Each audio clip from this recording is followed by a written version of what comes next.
Hello, beautiful singers. This is Valerie White-Williams and Vocal Splendor Studios. And today I would like to talk about one of my favorite vocal exercises and warm-ups also, and that is simply humming.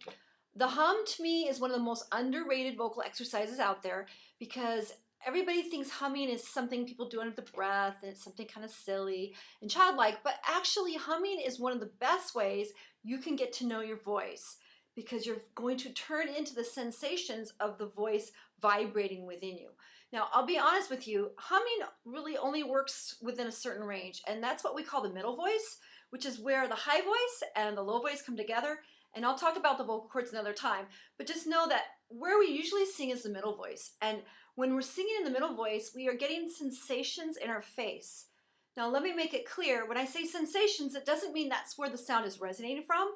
It's more about where singers feel the sense of the pitch. I'm a big believer in that, and singers getting in touch with where notes feel with them. The other thing about humming is it helps us get that nice supported, forward, buzzy sound that comes out of us and has resonance. And so humming is a great way to feel that and to get the buzz in the face, and you can learn about your voice and where your transitions are and how notes should feel, and I think it can even help you develop absolute pitch. That is how powerful a hum can be. So we're gonna start with something really simple, and what I mean by that. First thing I have people do with not even humming a pitch, but just making this kind of sound, and it goes like this. Mmm. I used to live in a place that was a college town that had a lot of cows, and so there was cows everywhere, so everybody understood what I call the cow sound.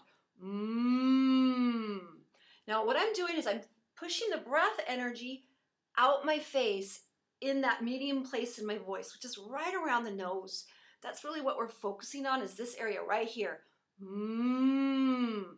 Now you can find that. Don't match my pitch necessarily, but go for the pitch where you feel that sense of buzzing and that forward motion right from the face. So we can start with that. We can also use a speech therapy exercise, which is really common. We're gonna use that breath.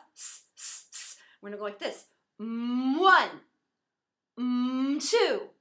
And yes, the hand is part of the emotion because it tricks us into putting the breath energy from here. So by the hand throwing out, we're gonna get ourselves to use that breath energy and throw the voice from a very buzzy, kind of centrally located place. So here's the singing exercise I like to work on to start with. And there's so many other humming variations, but I don't want to talk too long on this video.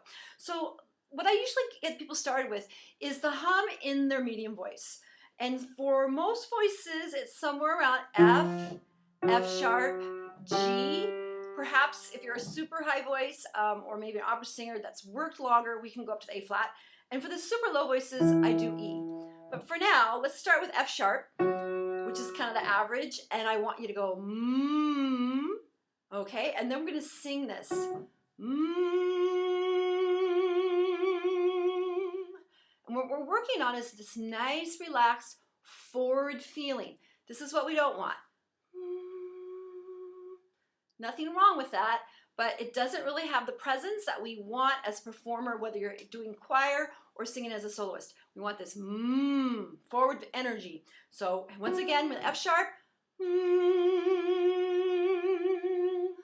and anywhere around that spot. So after we do that, I do some singing patterns. One of my favorite ones is this 5-note scale, going up. Now with this pattern, notice I'm not doing this. Or some variation of that. Because what happens is, you can see as I move my head around, my chin around, I'm getting away of this nice clean flow of energy from my breath right into my vocal cords. And the pitches come in the brain. Actually, they come in the vocal cords, but our brain controls that. We just have to think the pitches and they instantly assume. We don't have to direct it with our head. So that's the start of the humming exercise. I think I'm going to do a phase 2 humming exercise and show you more humming variations and what you can do to work with the hum. But the hum is a great place and a great alignment of the technique and focusing on that focused sound. So even that is a great exercise to get your voice running. All right, that's it. Vocal Splendor, and we'll see you next time. Bye.